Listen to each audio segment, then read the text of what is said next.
للذين آمنوا منكم والذين يؤذون رسول الله لهم عذاب أليم يحلفون بالله لكم ليرضوكم والله ورسوله أحق أن يرضوه إن كانوا مؤمنين صدق الله العظيم.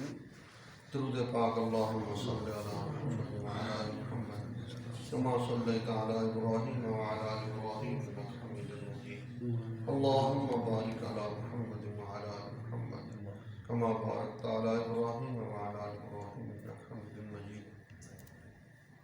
درس سے پہلے ایک لفظ میرے ساتھ پڑھ لیں. کل میں نے اس کی فضیلت پڑھی تو بڑا دل خوش ہوا.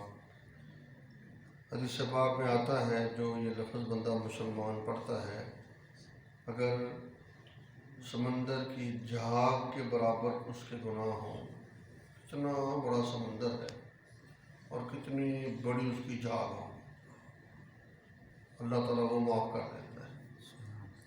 اور ساتھ لکھا اگر درختوں کے پتوں کے برابر گناہ ہو. اب درختوں کے پتے دنیا میں بندہ ایک کھیت کے پتے نہیں گن سکتا تب بھی اللہ معاف کر دے. اور ایک تیسرا لکھا کہ جب سے یہ دنیا جہان قائم ہے اس وقت سے جتنے دن آئے ہیں اس کے برابر اگر گناہ ہیں اللہ معاف کر دے. اور تیسری بات میں تو آخر میں تو حد ہو گئی. فرمایا ایک ریت کا ٹیلا ہو، پہاڑ ہو، اس ایک ریت کے ٹیلے میں ریت کے جتنے ذرات ہوں اگر اتنے بھی گناہ ہیں اللہ وہ بھی معاف کر دے. پڑھ لو میرے ساتھ. استغفر اللہ العظیم الذی لا الہ الا هو الحی القیوم واتوب الیہ. استغفر اللہ العظیم الذی لا الہ الا هو الحی القیوم واتوب الیہ. استغفر اللہ العظیم الذی لا الہ الا هو الحی القیوم واتوب الیہ. اللہ تعالیٰ قبول فرما. لفظ پڑھیں، خود پڑھیں، بچوں کو یاد کرائیں، بیویوں کو یاد کرائیں، ماں بہنوں کو یاد کرائیں، گھر والوں کو یاد کرائیں. اتنا چھوٹا سا لفظ اس کی تصویر کریں، تصویر کر لیں تو سونے پہ سوگا ہے. اللہ تعالیٰ قبول فرمائے. سورہ توبہ آیت نمبر 61 اور 62. پچھلی آیات مبارکہ میں آپ حضرات نے سنا اللہ پاک نے صدقات کی تقسیم اور ان کے مصارف بیان فرمائے. اس سے پیچھے بھی منافقین کا ذکر تھا. یہاں پھر اللہ پاک منافقین کی بری عادات کو بیان کرتے ہیں. اگر آپ قرآن پاک کا مطالعہ کریں نظر آئے گا کہ منافقین کا بار بار تذکرہ اللہ کرتے ہیں. یعنی ان سے بچنا بڑا مشکل ہے. کافر سے بندہ بچ جاتا ہے کیونکہ کھلا کافر ہے، پتہ بھی یہ فلاں اس کی چالیں ہیں. لیکن جو آستین کا سانپ ہو جسے منافق کہتے ہیں، ظاہر سے ہمارے ساتھ ہے اندر سے مخالف ہے، اس سے بچنا بڑا مشکل ہے. اس لیے ہم سب کو چاہیے کہ ہم اپنے اندر کو صاف کریں، اپنے باطن کو صاف کریں. اگر ہم کسی سے اوپر سے ہنس کے مل رہے ہیں اندر بھی ہمارا اس کے ساتھ ہو. آج ہماری حالت کچھ اور ہے، اوپر سے ملیں گے ہاں جی فلان جی اور اندر سے اس کے خلاف بغض بڑا ہوتا ہے. یہ منافقت ہی اور کیا ہے؟ یہ اچھا اخلاق نہیں ہے کہ اوپر ہنس کے مل لیا چلو ٹھیک ہے. نہیں، مولانا تقی عثمانی صاحب نے بڑی عجیب بات فرمائی. اچھا اخلاق کیا ہے کہ قیامت کے دن جو نماز سے بھی زیادہ وزنی ہوگا. حدیث پاک میں ہے نا، اخلاق حسنہ روز قیامت نامہ اعمال میں ہر چیز سے وزن اس کا زیادہ ہوگا. نماز سے، روزے سے، تلاوت سے، ذکر اذکار سے، حتیٰ کہ جہاد سے. اچھا اخلاق کیا ہے؟ فرمایا وہ یہ ہے کہ آپ کے دل میں دوسروں کے لیے خیر چھپی ہوئی ہو، کہ آپ کے دل میں ہو یار یہ بندے سے میرا بھلا ہو جائے، اس کا میں بھلا کر دوں، اس کے ساتھ میں خیر خائی کر دوں، یہ ہے اچھا اخلاق۔ اگر یہ آپ کے دل میں ہمارے دل میں ہے تو الحمدللہ، اور اگر دل میں ہے میں مزہ چکھانا ہی چکھانا، یہ یاد بھی کرے گا، انہیں سبق یاد ہو جائے گا، انہیں فلاں ہو جائے گا، کیا ہے منافقت ہی اور کیا ہے۔ اس لیے دلوں کو صاف کرنا چاہیے۔ قرآن پاک پڑھنے کا مقصد کیا ہے؟ بار بار منافق، بار بار منافق۔ نبی پاک صلی اللہ علیہ وسلم کو بھی وہ منافق معاف نہیں کرتے۔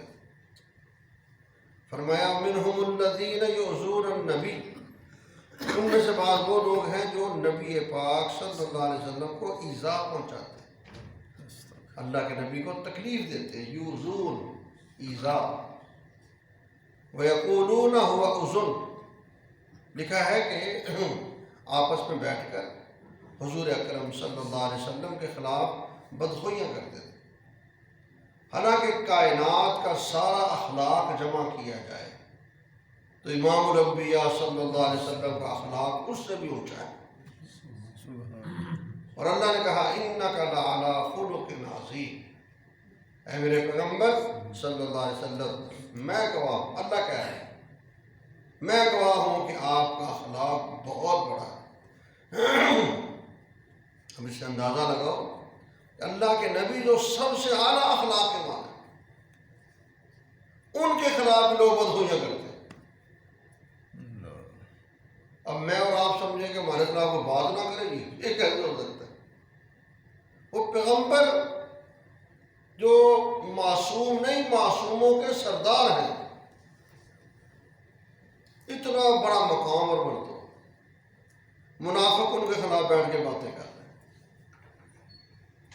اور کوئی کہتا اللہ کے بندو تم یہ باتیں کر رہے ہو، ان کو پہنچ جائیں گی۔ سنو قرآن کہتا ہے کہ یہ باتیں ان کو پہنچ جائیں گی۔ قل وَيَقُولُونَ هُوَ أُذُنٌ، تو جواب کہہ دیتے آگے سے، کہتے خیر ہے، وہ تو نیرے کان ہی کان ہیں، اذن کہتے ہیں کان کو۔ کیا مطلب؟ اگر ان تک ہماری باتیں پہنچ گئی نا، ہم جا کے کہیں ہم نے نہیں کہی، وہ مان لیں۔ اور یہ اصول ہے، اگر بندہ خود سچا ہو وہ سب کو سچا سمجھتا ہے۔ عربی زبان کا محاورہ ہے المرء یقیس علی نفسہ، بندہ دوسرے کو اپنے پر قیاس کرتا ہے۔ اگر وہ خود سچا ہے وہ کہتا ہے یہ بھی سچا ہے، اگر خود جھوٹا ہے وہ کہتا ہے یہ بھی جھوٹا ہے۔ تو وہ ان کو پتا تھا، وہ منافقوں کو، کہ وہ سچے آدمی ہیں، ہم کہیں گے ہم نے کوئی بات نہیں کی تو مان لیں گے تو ٹھیک ہے نہیں۔ یعنی بعض لوگ ان میں سے اللہ کے نبی کو تکلیف پہنچاتے ہیں، جب ان سے کہا جائے بھی ایسا نہ کرو، ان کو باتیں پہنچیں گی پھر تو یقولون هو اذن، کہتے تھے وہ میرے کان ہی کان ہیں، اس کو سن لیتے ہیں، ہم ان کو کہیں گے نہیں کی بات ختم ہو جائے۔ قل اذن خیر لکم، اللہ تعالیٰ فرماتے ہیں اے میرے محبوب صلی اللہ علیہ وسلم آپ فرما دو وہ کان ہیں لیکن وہ تمہارے لیے بہتر ہے، وہ تمہاری خیر خواہی کے لیے، وہ تمہارے فائدے کے لیے، تمہاری کوئی بات ان کو پہنچ جائے تو وہ تمہاری اصلاح کرتے ہیں، تو وہ تمہارے لیے بہتر ہے۔ یؤمن باللہ، اللہ پر ایمان لاتے ہیں، ویؤمن للمؤمنین، اور ساتھ ایمان والوں کی تصدیق کرتے ہیں، جو تم میں سے مومن ہیں اللہ کے نبی ان کی تصدیق کرتے ہیں کہ ہاں فلاں فلاں فلاں یہ مومن ہے۔ آگے وَرَحْمَةٌ لِّلَّذِينَ آمَنُوا مِنْكُمْ، توجہ، اور وہ رحمت ہے ان لوگوں کے لیے جو تم میں سے ایمان لائے۔ اب یہاں جملہ سمجھو، اللہ پاک نے فرمایا میرے محبوب صلی اللہ علیہ وسلم رحمت ہے، لیکن کن کے لیے؟ جو تم میں سے ایمان لائے۔ دوسرے مقام پہ کیا آتا ہے؟ وَمَا أَرْسَلْنَاكَ إِلَّا رَحْمَةً لِّلْعَالَمِينَ، کہ نبی پاک صلی اللہ علیہ وسلم پوری دنیا کے لیے رحمت ہے۔ اور یہاں کیا ہے؟ ایمان والوں کے لیے رحمت۔ اب کیا مطلب؟ دنیا جہان میں تو زمین آسمان، زمینی مخلوق، انسان، جنات، چرند پرند سب کچھ ہے، آسمانی مخلوق سب کچھ ہے، اور یہاں تو اللہ پاک صرف ایمان والوں کو کہہ رہے ہیں رحمت للذین آمنوا منکم، کہ پیغمبر رحمت ہیں کن کے لیے؟ جو تم میں سے ایمان والے ہیں۔ اور دوسرے مقام پر دنیا کے لیے رحمت، علماء نے کیسے مسئلہ حل فرمایا؟ فرمایا اللہ کے نبی سب کے لیے رحمت ہے، لیکن آپ کی رحمت کا جو فائدہ اٹھانے والے ہیں وہ مومن، جو آپ پہ ایمان لاتے ہیں، آپ کی تعلیمات پہ عمل کرتے ہیں، آپ کے نقش قدم پہ چلتے ہیں، آپ کی اتباع کرتے ہیں، یہ ہے در حقیقت آپ کی رحمت سے فائدہ اٹھانے والے ہیں۔ وہ کافروں کے لیے بھی رحمت، کافر بھی کئی ایسے قوانین جو بناتے ہیں وہ اسلام سے لکھتے ہیں، اسلام کو پڑھ کے وہ کہتے ہیں یہ گناہ ہونا چاہیے۔ تو اللہ کے نبی رحمت ہے دنیا کے لیے، لیکن فائدہ اٹھاتے ہیں ایمان والے۔ توجہ کرنا، ایک اور بات آپ کو دے دوں، یہی قرآن پاک کے بارے میں بھی ہے، لا ریب فیہ ھدی للمتقین، قرآن ہدایت ہے کن کے لیے؟ متقیوں کے لیے۔ دوسرے مقام پر شہر رمضان الذی انزل فیہ القرآن ھدی للناس، قرآن ہدایت ہے لوگوں کے لیے، ناس، اب ناس میں کافر بھی ہیں، دنیا جہان لوگ ہیں، اگر 6 ارب آبادی ہے، 1.25 ارب مسلمان ہیں، باقی تو 4.5 ارب تو کافر ہے، تو سب کے لیے قرآن رحمت، قرآن ہدایت ہے، اور ساتھ اللہ کہتا ہے قرآن متقیوں کے لیے ہدایت ہے۔ مولانا صاحب الرحمت صاحب ہمارے استاد ہیں گجرانوالہ کے، بڑا آسان مثال دے کے مسئلہ حل کیا۔ فرض کی مثال سمجھو، ایک آبادی ہے، اس میں 500 گھر ہیں، 500 گھر کے لیے ٹرانسفارمر لگ گیا ہے، اس ٹرانسفارمر میں 500 گھر کو بجلی دینے کی طاقت ہے، اتنی پاور کا ہے، لیکن جو سب سے آخری گھر ہے اس نے ڈیمانڈ اور جمع کرا دیا، بجلی کا کنیکشن لے لیا، اس اپنا ٹرانسفارمر کی بجلی جو ہے اس کے ذریعے اس کے گھر میں لائٹ چل جائے گی، جو اس کے پڑوس میں ہے وہ کنیکشن نہیں لیتا، ڈیمانڈ اور جمع نہیں کراتا، تو اس کے گھر میں کیا رہے گا؟ اندھیرا، ٹرانسفارمر پڑا ہوا تھا، وہ آخری گھر میں لائٹ چلی گئی ہے، جل رہی ہے، روشنی ہے، کیونکہ اس کا اس کے ساتھ کیا ہو گیا ہے؟ کنیکشن ہو گیا، تعلق ہو گیا ہے، پڑوسی ہے، اس کا کنیکشن نہیں ہوا، اندھیرا ہی اندھیرا۔ تو حضور اکرم صلی اللہ علیہ وسلم یا قرآن پاک کی بات ہو رہی تھی، قرآن دنیا کے لیے ہدایت ہے، لیکن لیتے کون ہیں؟ جو متقی ہیں۔ ہدایت حاصل کون کرتے ہیں؟ جو متقی پرہیزگار، جو قرآن پر عمل کرتے ہیں، ان کو اللہ پاک پھر دنیا میں اعلیٰ مقام، اعلیٰ درجات عطا کرتے ہیں۔ اللہ ہمیں بھی ان میں شامل فرما دے۔ تو فرمایا وَرَحْمَةٌ لِّلَّذِينَ آمَنُوا مِنْكُمْ، میرے محبوب جناب محمد الرسول اللہ صلی اللہ علیہ وسلم یہ رحمت ہے ان لوگوں کے لیے جو تم میں سے ایمان لائے۔ وَالَّذِينَ يُؤْذُونَ رَسُولَ اللَّهِ، اور وہ لوگ جو تکلیف دیتے ہیں رسول اللہ کو صلی اللہ علیہ وسلم، جو اللہ کے نبی کو تکلیف دیتے ہیں، لَهُمْ عَذَابٌ أَلِيمٌ، اللہ کہتا ہے خبردار ان کو بہت سخت سزا ہو، ان کے لیے بہت دردناک سزا ہو۔ وہ یہ نہ سمجھیں کہ ہم پیغمبر کو دکھ پہنچاتے ہیں ہمیں کچھ ہوگا نہیں، عام مسلمان کو تکلیف دینا حرام ہے۔ نبی پاک صلی اللہ علیہ وسلم نے مکہ مکرمہ کی دھرتی پر بیت اللہ کی طرف اشارہ کر کے فرمایا بیت اللہ کو اگر کوئی بندہ اس کو اینٹ گرا دے، کچھ گرا دے، اس کا اتنا نقصان نہیں ہے جتنا ایک مسلمان کو تکلیف دینا یا مسلمان کو ایذا پہنچانا یہ نقصان دے۔ اللہ ہم سب کو معاف فرمائے۔ آج ہمارے دل میں باتیں نکلی ہوئی ہیں، ہم مسلمان کو تھوڑی سی بات پہ گالی، اس کی عزت پہ حملہ، پتہ نہیں کیا کچھ کہہ دیتے ہیں، اور ہمارے سامنے بندہ کوئی مسجد کی دیوار پہ توڑی مارے، وہاں ہم او مفتی بنے ہوتے ہیں، اور تو نے اس کو گالی دی ہے، اس سے بڑا گناہ ہے۔ بیت اللہ کو تھوڑی مارنے کا گناہ اتنا نہیں ہے، یہ تو بے بدت ہے۔ اور مسلمان کو جو نے دکھ دیا، گالیاں دی، تکلیفیں دی، یہ تھوڑا گناہ ہے۔ پھر پیغمبر کو اللہ معاف فرمائے، اور بہت بڑا جرم ہے۔ ایک نکتہ سمجھو، آج میڈیا کا دور ہے، آج ہوتا کیا ہے، ایک بات چلی واٹس ایپ پہ، فیس بک پہ، ٹویٹر پہ، جو بھی جتنے بھی بڑے ہوئے ہیں کساف پہ اگر چل رہی ہے،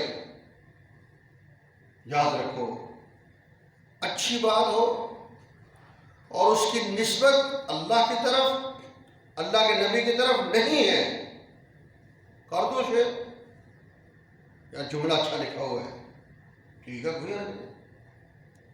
جب اس کی نسبت اللہ کی طرف ہو یا اللہ کے نبی کی طرف ہو یا صحابی کی طرف ہو، پھر اس کو اس وقت آگے شیئر کرو جب آپ کو 100% یقین ہو کہ یہ بات سچی ہے۔ ورنہ اگر جھوٹ بولا، میرے بارے میں بھی جھوٹ بولے، مجھے پتا چل جائے یار میرے بارے میں سے یہ بات کی، میں نے تو بات کی نہیں، آپ کے بارے میں بتا بات کرے، اور آپ کو پتا چل جائے کہ آپ کی نسبت کر کے اس نے بات کی ہے اور آپ نے وہ بات نہ کی ہو، تو غصہ آئے گا نہیں آئے گا؟ آئے گا۔ تو جو اللہ کے نبی کی طرف نسبت ہو اور اللہ کے نبی نے بات کی نہیں ہے، تو کتنا بڑا جرم ہے۔ اور تبھی اللہ کے نبی کا فرمان یاد کرو، قال النبی صلی اللہ علیہ وسلم من کذب علی متعمدا فلیتبوأ مقعدہ من النار، جو میرے بارے میں جھوٹ بولتا ہے وہ اپنا ٹھکانہ جہنم میں بنائے۔ عام ہوتا ہے جی جو سب سے پہلے رمضان کی خوشخبری دے گا جنت میں گھر ملے گا، حدیث میں آتا ہے، اور کون سی حدیث ہمیں بھی دکھا دو لا کر، ہمیں تو کہیں نہیں پڑی، یہ ایک عام چیز چلتی ہے، رمضان آ رہا ہے نا، ابھی سے لوگوں نے شروع کر دیا ہے، 2 مہینے پہلے جنت لے جاتا ہے، روزے اس کا باپ رکھے گا رمضان میں، اور یہ خوشخبری دے کے جنت لے رہتا ہے، گل کرتا۔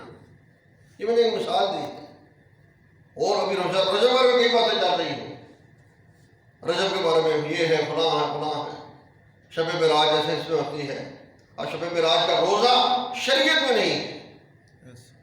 اللہ کے نبی نے دیکھو نا، جو سوموار کا روزہ رکھا حدیث موجود ہے، جمعرات کا روزہ رکھا اللہ کے نبی نے حدیث موجود ہے، محرم کا روزہ رکھا حدیث پاک موجود ہے۔ وہ جو اللہ کے نبی نے معراج کا روزہ رکھا ہی نہیں ہے ہی نہیں ہے، اب میں اپنی طرف سے ذکر کرتا رہوں، خدا کا خوف ہے یار، اس نبی کی طرف کبھی جھوٹ کی نسبت نہ کر۔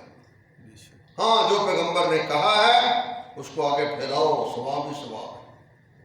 اور اللہ کے نبی کی یہ دعا ہے، جو میری سنت کو لیتا ہے پھر آگے اس کو پھیلاتا ہے، اس کو پکڑتا ہے، اس پہ عمل کرتا ہے، اللہ تعالیٰ اس کو تر و تازہ رکھے۔ یہ حدیث پاک ہے۔ تو خیر جو اللہ کے نبی کو تکلیف دے، فرمایا اس کے لیے دردناک سزا ہے۔ وَيَحْلِفُونَ بِاللَّهِ لَكُمْ لِيُرْضُوكُمْ، سنو وہ منافق کیا کرتے تھے، مسلمانوں کے سامنے آ کر قسمیں اٹھاتے تھے، اور نہیں یار اللہ کی قسم ہم تمہارے ساتھ ہیں، ہم ایسی بس بات ہوگی ہم سے، ورنہ ایسی بات کوئی نہیں ہے، ہم دل و جان سے آپ کے ساتھ۔ وہ تمہارے سامنے قسمیں اٹھاتے ہیں اللہ کی، لیرزوکم، تاکہ تمہیں راضی کریں، تمہیں خوش کریں۔ ہر بندہ جو قسم اٹھانے والا اس پہ اعتماد نہ کرو، قرآن کہہ رہا ہے، منافق صحابہ کے سامنے قسم اٹھایا کرتے ہیں، صحابہ کہتے ہیں وہ جو فلاں بکواس کیا وہ کیوں کیا تھا، وہ ویسی بات ہو گئی تھی یار، دل میں ایسی کوئی بات ہے۔ کیا کرتے تھے، نبی اکرم صلی اللہ علیہ وسلم تشریف فرما بیٹھے ہوئے ہیں، اور گستاخی کے انداز میں آ کر اے محمد صلی اللہ علیہ وسلم ایسے جملہ بولتے ہیں، حالانکہ ہماری کیا حیثیت ہے، ہمیں بندہ کہے گا وہ فلانے نام لے صرف آگے صاحب کا لفظ نہ بولے، غصہ نہیں یار میں نے اس کا کیا کیا ہے؟ یہ قاری صاحب نہیں کہہ سکتا، یہ مولوی صاحب نہیں کہہ سکتا، یہ امام صاحب نہیں کہہ سکتا، اے طیب کا سن، یعنی ایک عوام کے اندر آپ کا نام لے تو کون ہوتا ہے تیرے بولے تو بھی نہیں، یعنی ہم اس طرح کرتے ہیں۔ اور اللہ کے نبی کے بارے میں ایسا جملہ، اے محمد صلی اللہ علیہ وسلم، گستاخی تھی۔ صحابہ بیٹھے ہوتے تھے، عجیب آدمی ہے، ایسا لگ نہیں بیٹھے ہوئے صحابہ سے باتیں ہو رہی ہیں، دین کے بارے میں سمجھا رہے ہیں۔ ابن سلیت ایک منافق آیا گستاخی کے انداز میں، قریب آ کر اے محمد صلی اللہ علیہ وسلم، ہاں جی میری اونٹنی گم ہو گئی یار کتنے ہو؟ یعنی پریشان، میں مسجد درس قرآن دے رہا ہوں، مجھے تیری اونٹنی کا کیا پتہ ظالما۔ اللہ کے نبی نے کہا میں تو نہیں جانتا آپ کی اونٹنی کا، چلا گیا اور بڑبڑاتا ہوا، بڑ کرتا ہوا، ہمیں آسمان کی خبریں دیتا ہے، جنت کی خبریں دیتا ہے، اونٹنی کا پتہ نہیں اس کو، الیاذ باللہ۔ صحابہ نے جب یہ لفظ سنے تو اللہ کے نبی سے کہا ہمیں اجازت دو۔ میں کیا میں اس کو ہم ٹھیک نہ کریں اس کو؟ بعض صاحب اٹھ کے چلے، نہیں بیٹھو روک دیا، نہیں جانا۔ میں اس کی تھوڑی سمجھایا نہیں، زیادہ کو یہ بکواس کرتا ہے، اتنی بات ہوئی۔ اب دیکھو یہ ہے وہ چیزیں کہ اللہ کے نبی کی گستاخی پر سوال، یہ صرف کیوں سوال کیا تھا؟ دیکھو ان کی توقیر کم کرنے کے لیے، عزت گھٹانے کے لیے، ان کو پریشان کرنے کے لیے، صحابہ کے اندر ان کو ذلیل الیاذ باللہ، ایسی اس کی نیت تھی۔ منافق جو تھا اندر اس کا کچھ اور تھا، پرانی کو اس بات۔ تھوڑی دیر گزری، جبرائیل السلام آ گئے، یا رسول اللہ صلی اللہ علیہ وسلم، ہاں جی میں اس کو کہو اس کی اونٹنی فلاں جھاڑیوں میں پھنسی ہوئی ہے، اس نے اونٹنی کے گلے میں جو رسہ ڈالا بڑا مضبوط قسم کا ہے، وہ رسہ فلاں درخت کے ساتھ ٹہنی کے ساتھ اڑا ہوا ہے، نہ وہ ٹہنی ٹوٹتی ہے نہ وہ رسہ ٹوٹتا ہے، اونٹنی وہاں پھنسی ہوئی ہے۔ آپ نے صحابہ سے کہا اس کو بندے کو بلاؤ، ابھی جو آیا تھا بلایا، فرمایا کہ مجھے پہلے تو پتہ نہیں تھا، یہ دیکھو اللہ کے نبی کی بات۔ اب یہ واقعات اگر بیان کیے جائیں ہر بندہ یہ سمجھے گا کہ ہر چیز کا علم کس کے پاس ہے؟ اللہ، بولو اللہ کے پاس۔ خود کہہ رہے ہیں مجھے پہلے پتہ نہیں تھا، ابھی جبرائیل السلام آئے اور انہوں نے مجھے آ کر بتایا ہے کہ آپ کی اونٹنی فلاں جگہ ہے، اس وجہ سے وہاں اڑی ہوئی ہے، اس کے رستہ مضبوط ہے، ٹہنی مضبوط ہے، وہاں سے لے لو جا کر۔ جب یہ بات ہو گئی تو وہ چلا گیا۔ اب یہاں پر اللہ پاک قرآن پاک ہی واقعہ نقل کر کے اب یہ منافق جب سامنے آتے ہیں مسلمانوں کے پاس، وہ تو نے بڑا بے حیا ہے، تو ایسی بدتمیزی کرتا ہے اللہ کے نبی کے ساتھ۔ نہیں یحلفون باللہ لکم لیرزوکم، اللہ کی قسم ہم تو تمہارے ساتھ ہیں۔ وہ تو ویسے بات ایسی نکل گئی، میرے دل میں ایسی کوئی بات نہیں، نہ میرا کوئی پروگرام ایسے ہو گیا۔ اب اللہ تو جانتا ہے نا سب کچھ ہے، اللہ سے تو مخفی کچھ نہیں ہے، تو وہ قسمیں اٹھاتے ہیں اللہ کی تمہارے سامنے تاکہ تمہیں راضی کریں۔ اللہ کیا کہتے ہیں؟ واللہ ورسولہ احق ان یرضوہ، اللہ تعالیٰ اور اللہ کے نبی یہ اس بات کا زیادہ حق رکھتے ہیں کہ یہ ظالم اللہ کو راضی کرے، یہ اللہ کے نبی کو راضی کرے۔ تمہیں جو کہہ رہے ہیں کہ ہمیں ایسی بات ہو گئی، ایسا ہو گیا، فلاں ہو گیا، تو ان کو اپنے دل صاف کرو، دل میں اللہ پر ایمان لاؤ، اللہ کے نبی پر ایمان لاؤ، اللہ بھی راضی ہے، اللہ کا نبی بھی راضی ہو جائے گا۔ اللہ تعالیٰ اور اللہ کا نبی زیادہ حق رکھتا ہے کہ اس کو راضی کریں۔ اب یہ ایک بہت بریک بات ہے لیکن بتانا میرا فرض ہے چونکہ قرآن کا درس دے رہا ہوں، توجہ۔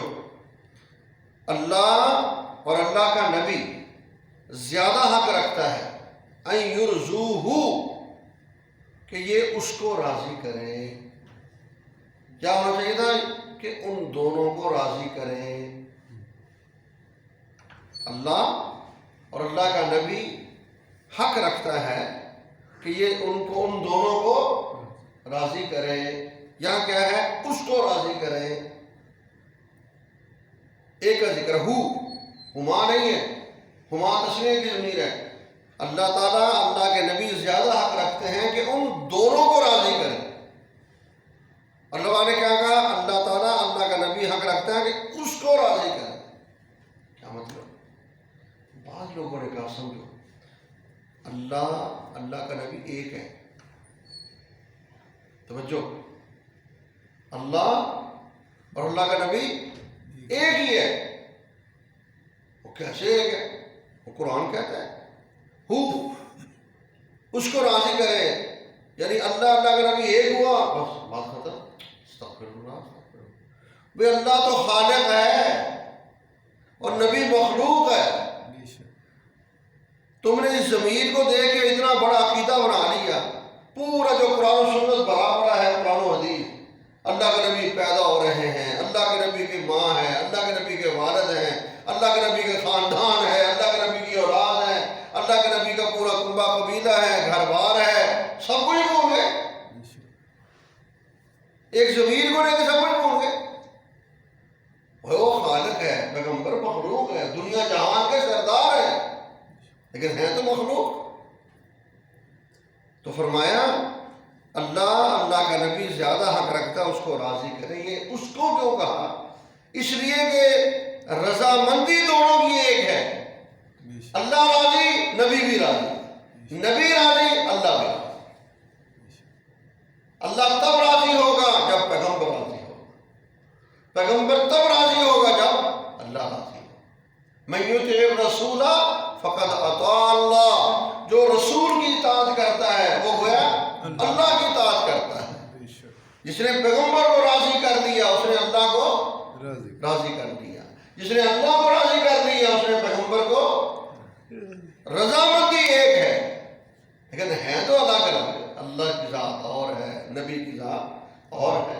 اللہ کی ذات معبود ہے اور نبی پاک صلی اللہ علیہ وسلم سجدے میں سر رکھ کے اللہ سے دعائیں مانگ رہے ہیں، تو دونوں برابر کیسے ہو؟ وَلَمْ يَكُنْ لَهُ كُفُوًا أَحَدٌ، اللہ کے برابر دنیا جہان میں کوئی نہیں۔ فرمایا ان كانوا مؤمنین، اگر یہ ایمان والے ہوتے، اللہ کو راضی کرتے، اللہ کے نبی کو راضی کرتے، اور اس طرح کے جملے اور ایسی بدخوئیاں اور ایسی باتیں نہ کیا کرتے۔ ان کے اندر ایمان نہیں، اس لیے تو پیغمبر کو پریشان کر رہے ہیں۔ اللہ پاک سے دعا ہے اللہ مجھے آپ کو قرآن پاک کی سمجھ اور عمل نصیب فرمائے۔ الحمدللہ رب العالمین والصلاة والسلام علی سید المرسلین۔ ربنا آتنا فی الدنیا حسنہ وفی الآخرۃ حسنہ وقنا عذاب النار۔ یا اللہ ہمارے حال پہ رحم فرما، اے اللہ قرآن کا تعلق نصیب فرما، قرآن کا فہم نصیب فرما، قرآن کی سمجھ نصیب فرما، حضور پاک صلی اللہ علیہ وسلم کی سچی محبت عطا فرما، اپنی محبت ہمارے دلوں میں پیدا فرما، ہمیں قرآن و سنت پر عمل کرنے کی توفیق عطا فرما۔ یا رب العالمین ہر طرح کی منافقت سے ہماری حفاظت فرما، ہمارے دلوں کو پاک اور صاف فرما، ہمارے دلوں سے ہر طرح کا بغض، ہر طرح کا کینہ اور عداوت ختم فرما۔ اے اللہ جیسے ہم ظاہری طور پر صاف ستھرے بنتے ہیں، ہمارا باطن بھی صاف ستھرا فرما، ہمارا اندر بھی صاف ستھرا فرما۔ اے اللہ پاک ہر طرح کی پریشانی سے ہماری حفاظت فرما۔ مولا ہمارے بچوں کو ہمارے لیے دنیا میں عزت کا ذریعہ بنا، سکون کا ذریعہ بنا، راحت کا ذریعہ بنا، فرحت اور مسرت اور خوشیوں کا ذریعہ بنا، امن و امان کا ذریعہ بنا۔ صلی اللہ تعالی علی خیر خلقہ محمد وآلہ واصحابہ اجمعین، آمین آمین آمین۔ اشراق پڑھنے کا ہو گیا۔